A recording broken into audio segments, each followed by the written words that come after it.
Hey, welcome back, everybody.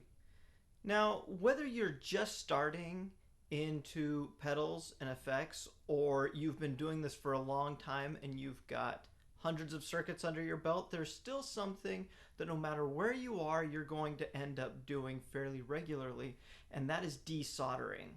And so I thought I'd take a look at some of the different tools and techniques that I use when I need to change something on a circuit board.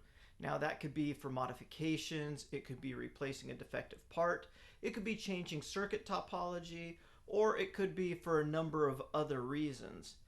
Now, there are lots of different ways to get there and lots of different ways to do that, and what I'm going to be showing is just some of the more common tools and techniques and ones that I have found success with.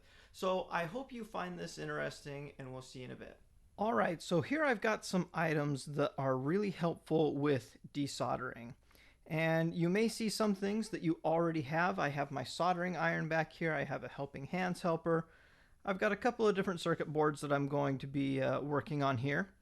And I've got my spool of solder back here.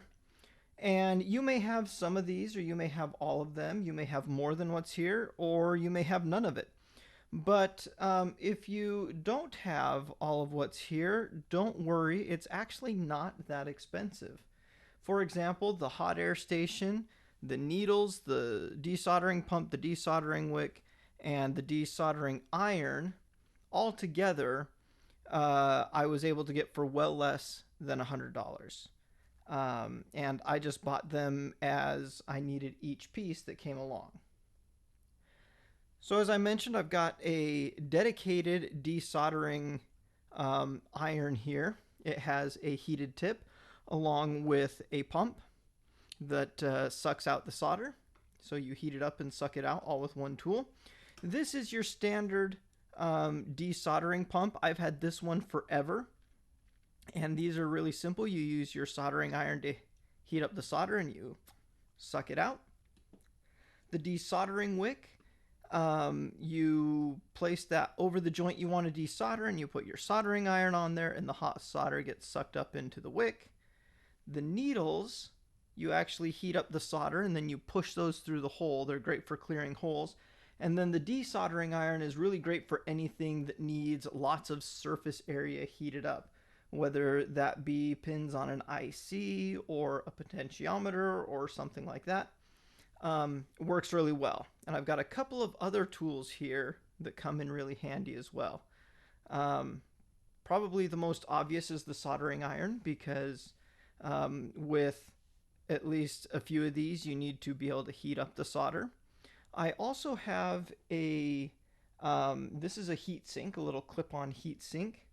You squeeze it and you clip it onto the lead of a sensitive component.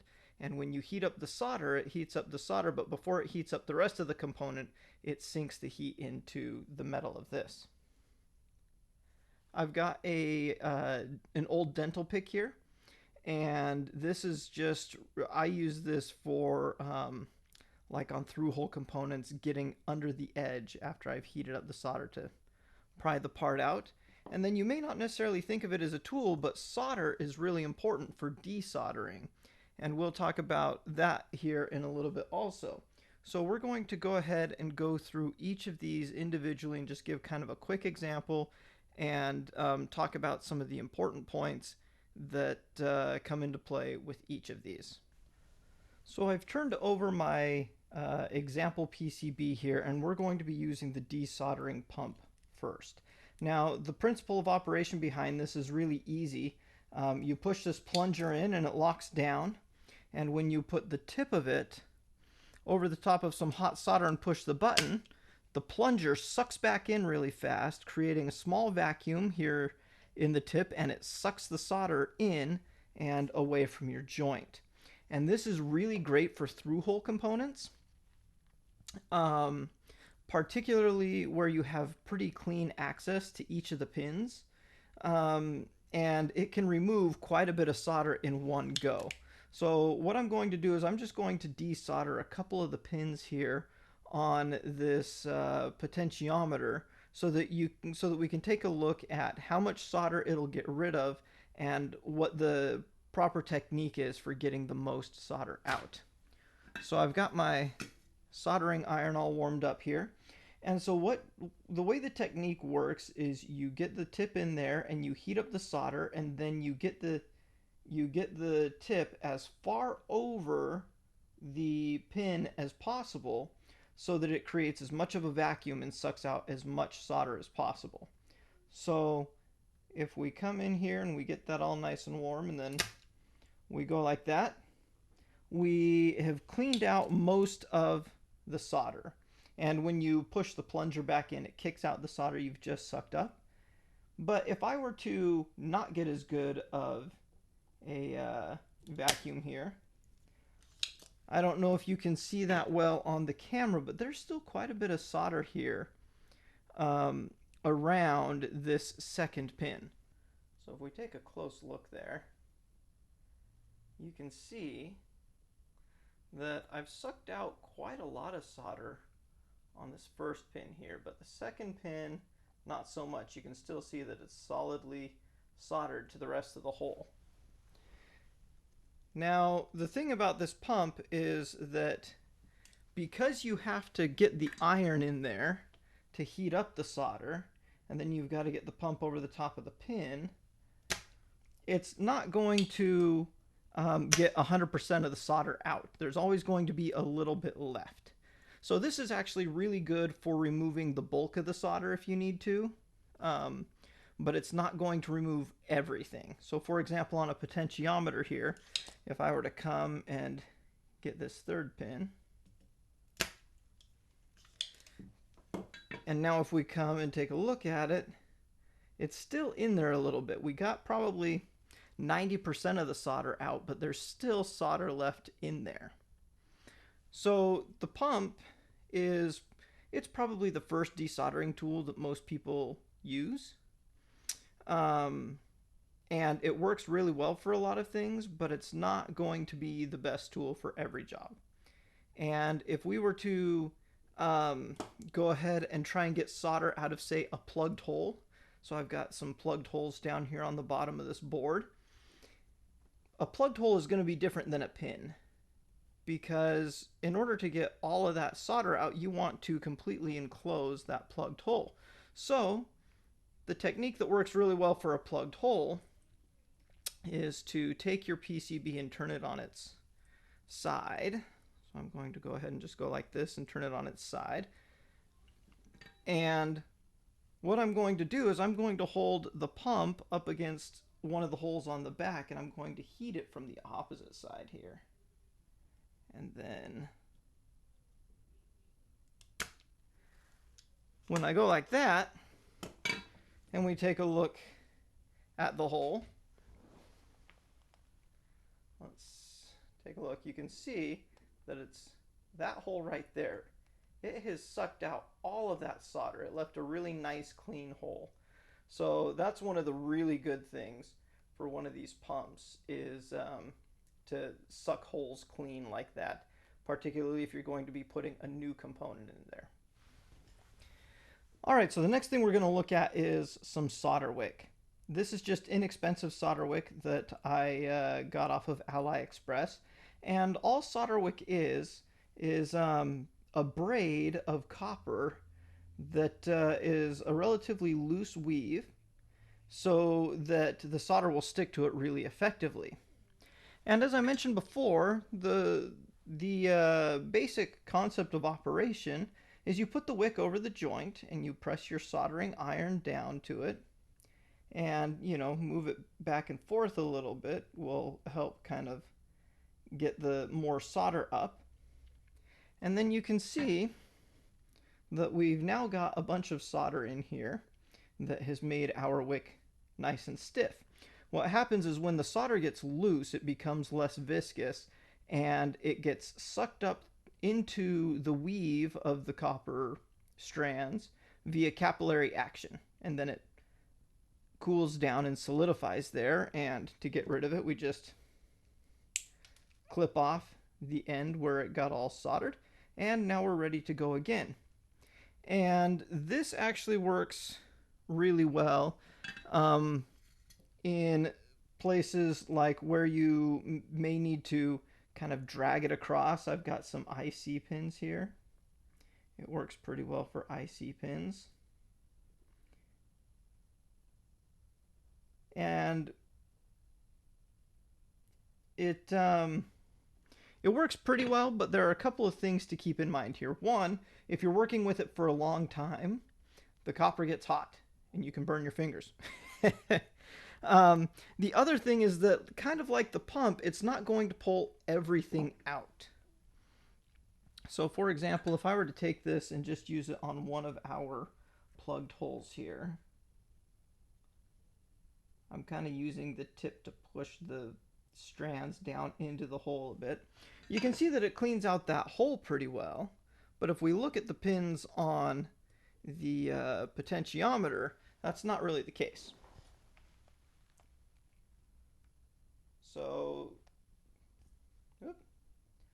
So there's our hole right there, and that came out nice and clean. But when we come look at the pins of the potentiometer, they're pretty clean, but they're not 100% clean. You can see there's still a little bit kind of clinging at the edges there. And so you'll still need to, heat up all the pins of your potentiometer and kind of wiggle the thing out. With our IC pins, you can see that we got a little bit more out because we were able to kind of get around the pin a little bit better. So it works pretty well. And another really great use for it is when working with a surface mount component. And I will get to that. I'll actually show that used in conjunction with the hot air station when I get to the surface mount board. So the next tool we're going to look at is the desoldering iron here. Now this is very much like our other desoldering pump. It's got a plunger that you push in and it locks. And when you push the button, the plunger pops out and sucks the solder up.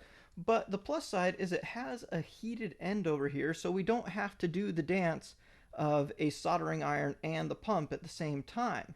Rather, we can just stick the whole thing over the top of our pin, and we can heat up the solder and suck it all out at the same time. And this is especially handy on potentiometers and trimmers and things like that. I've had really good luck with being able to pull potentiometers out after just using this on each of the pins. We'll take a look at that, see if that works for us today. What you want to do is you want to get it right up over the top of the pin and you heat it up, but I kind of wiggle it around the pin a little bit to make sure that it's getting everything heated. Because if it's not touching on everything, then you might have a little bit of a colder spot where it's not sucking up as much solder. So there's the first pin. Just put it down, kind of wiggle it around, make sure everything gets nice and loose. Helps to push my plunger. And let's do the third pin and see what happens for us. So with that, I'm now going to come over here, and it looks like I've still got just a tiny bit of solder on this pin right here. Let's see if we can get this one to cooperate with us. Since the solder's on the back side, I'm kind of pulling the iron so that that side is the side that it's touching the most. And oh, it's very close. I can feel it wants to go. So we would need to, on this particular one, give it just a little more attention. See what that does. It actually looks like there's not quite enough solder for me to get it out.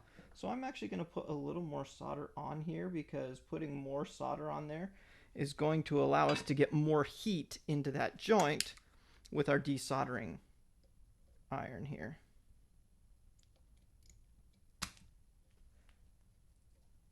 And if I wanted to, I could probably wiggle that guy free. Or I can come in with my soldering iron and touch that up and loosen it up. For plugged holes, it's also really great. You just want to make sure that you're getting it over the hole and that you are appropriately getting all of the solder loose. I don't know if we can see this really well here. Right there is our hole, and it came really, really clean. So the desoldering pump works really well for that because it's heating it up and sucking it out from the same point as opposed to having a separate heating point and sucking point. And it works well for ICs as well. It'll work pretty well for, you know, your regular through hole components. I've got the ends of some resistors right here.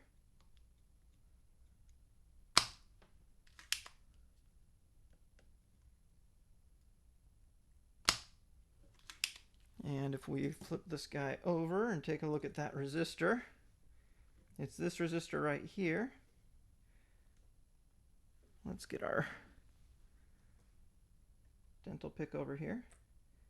And I'm able to pop that end up just fine. This, and there's that end. So this came out really nice and clean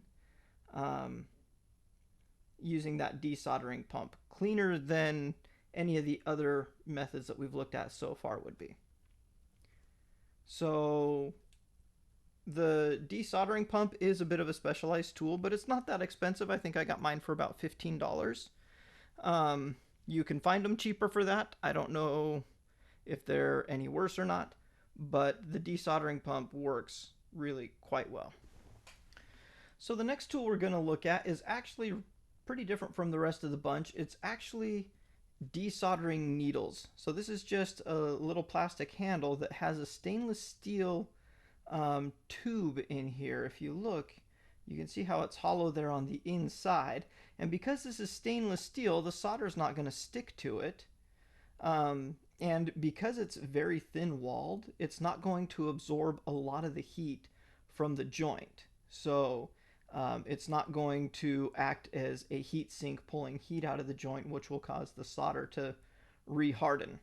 Now the thing about these needles is, one, they're gauged. So this is a 1 millimeter, but the set that I bought is this thing right here. And I got this for just a couple of dollars on AliExpress because I just wanted to try them out.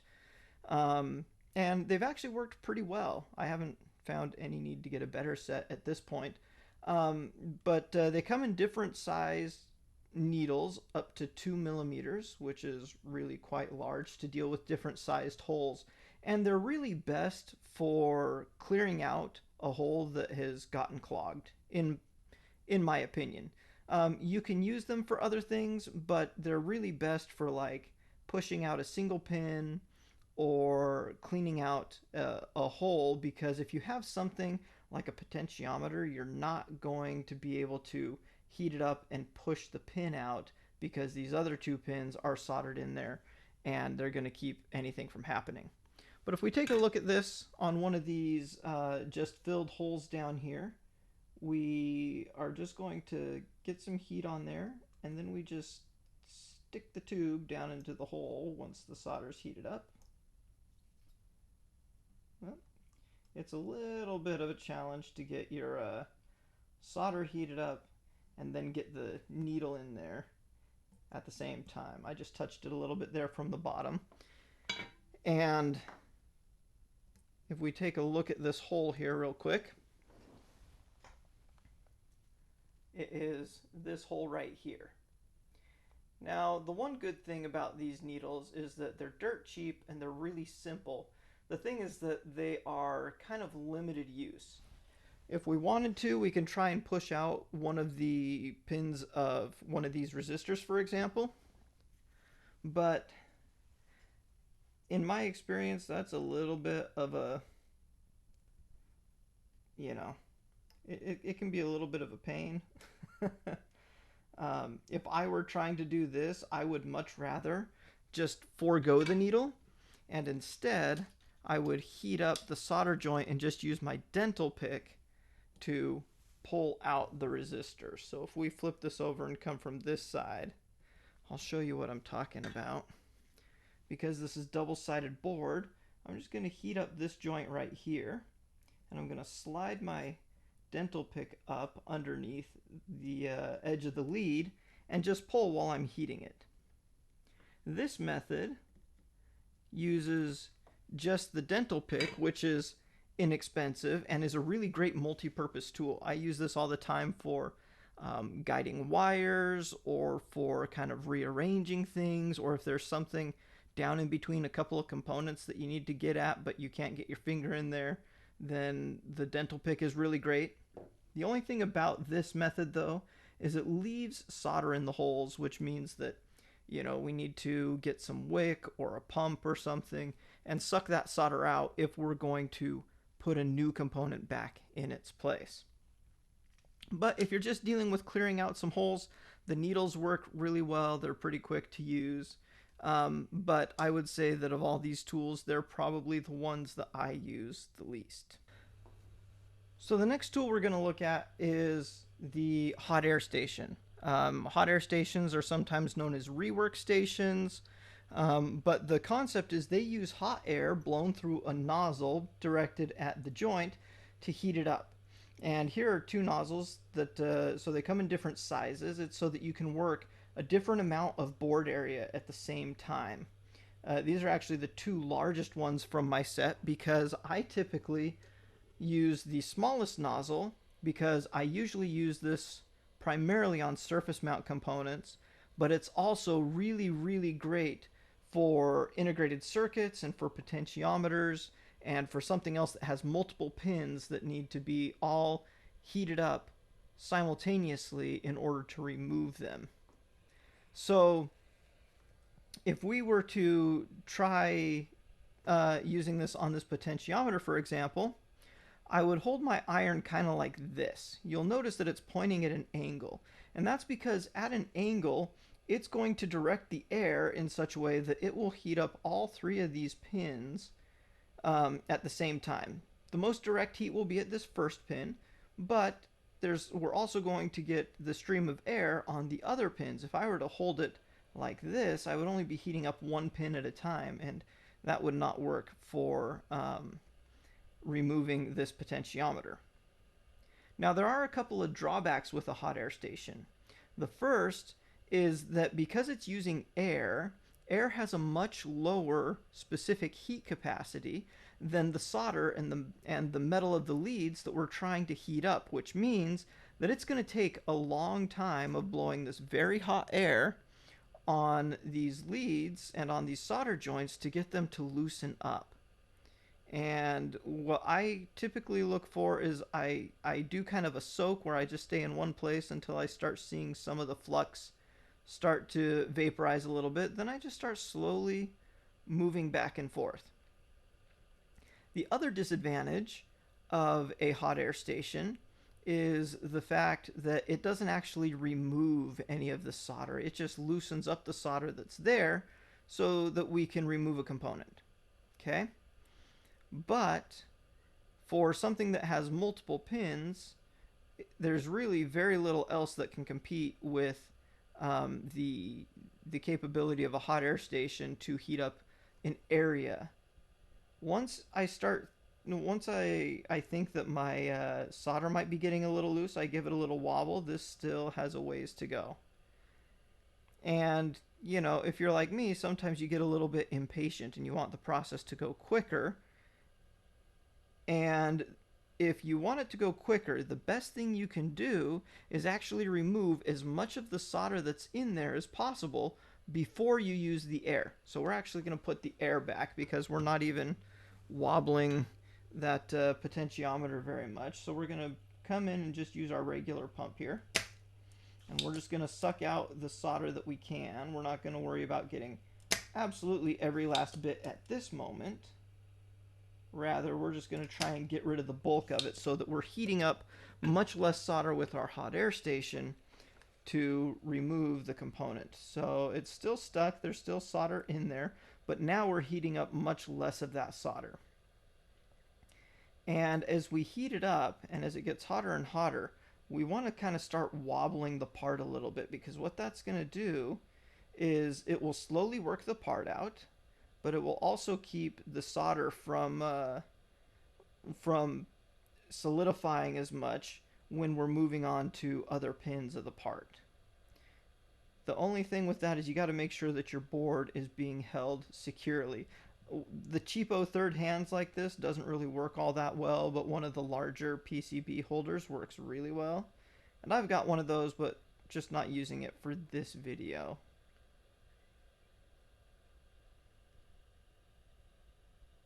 So it's starting to loosen up a little bit there. We're still a little ways away though. So I'm actually gonna change my angle on this a little bit.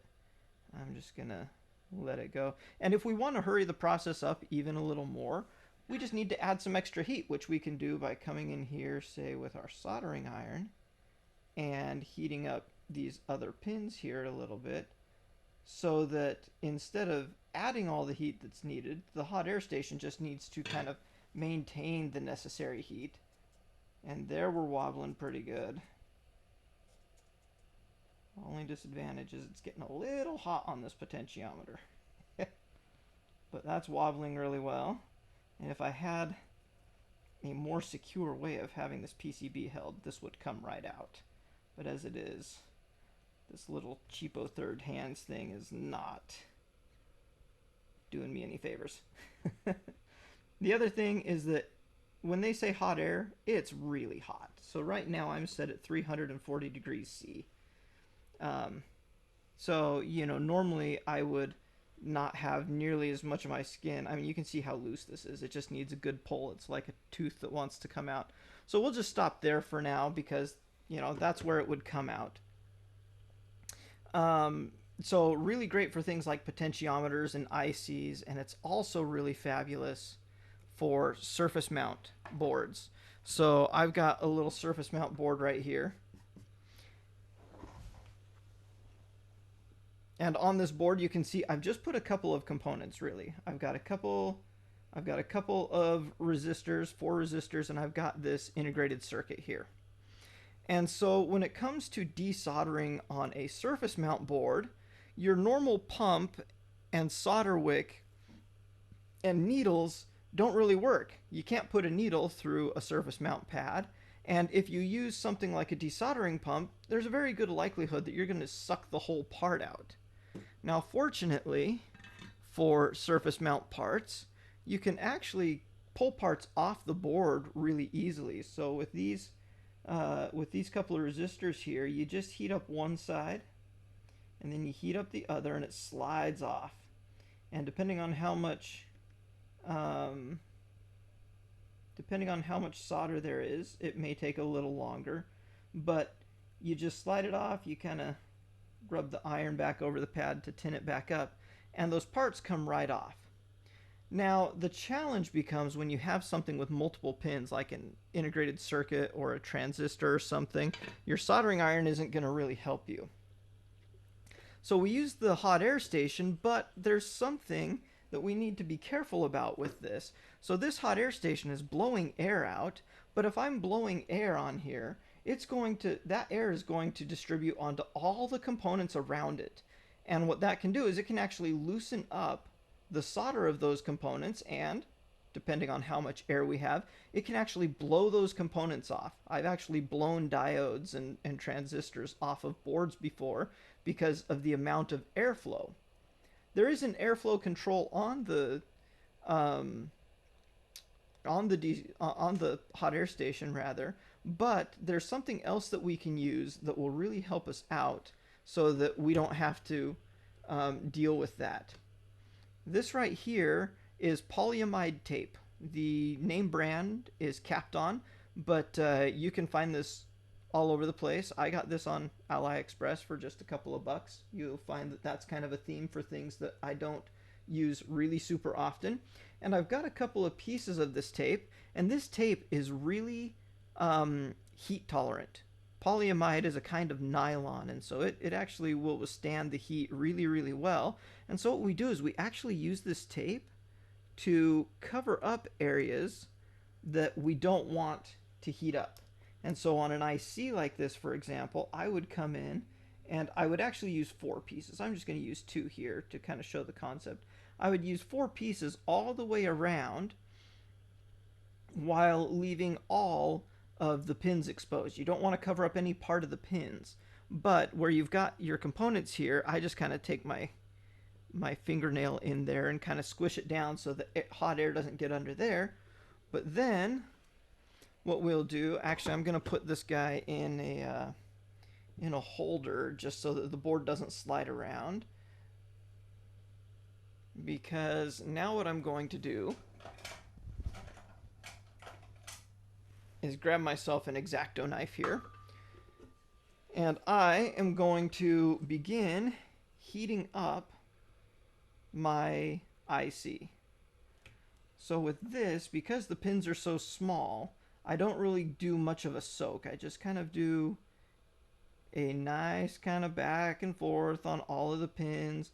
After I've done it for a little while, I start trying to get the tip of my X-Acto knife under the edge, just so that I can lift it away from the solder so that the chip can be lifted free. Now my little helping hands here again is not very helpful because it's not holding this really securely. I'll see if I can come back from this side maybe and it'll be a little less of an issue. So I'm just heating up the pins, and any second now it should start to loosen up.